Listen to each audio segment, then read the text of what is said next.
eu não carrego embrulho e nem entrei feira. Já falei pra você que malandro não vacila.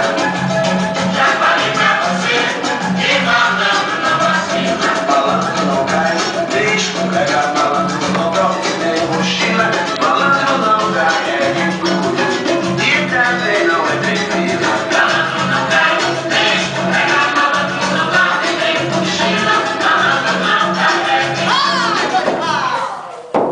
Carlinho, mas que bom te ver! Bom te ver também, Norival. Ô, Norival, você sabe quem morreu, Norival? É disso que eu tô falando. Olha isso aqui, olha essa jogada. O Rodolfo morreu, Norival. Aquele cara do futebol? Ele mesmo.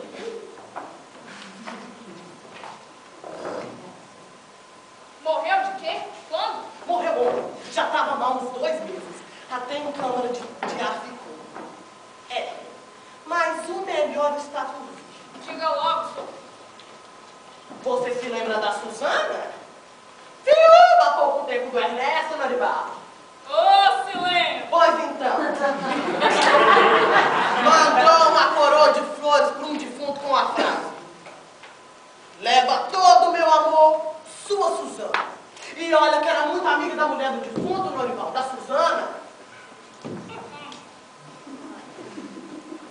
E tu gostavas dele, Norival? Ei, mané, sai pra lá! Gostavas? Eu? Dele não. Mas cá pra nós, rapaz. Da amante. Rapaz, eu vou de olho naquela mulher desde que ficou viúva do Ernesto. Aquele enterro lá eu não pude ir, mas esse eu não perco por nada. Ai, que papagaio. E O enterro sai de onde? De alguma capelinha ou da casa dele? eu sei lá. E ô, Norival, Que é? eu posso te ser franco, Norival? Claro. Sabe que eu não vejo a mínima graça na dona Suzana. É mesmo? É mesmo. Nem eu. Que é? Que é? Você tá achando que eu sou bobo igual você, cara? Fala, grande. A mulher é podre de rica, cheia da gaita.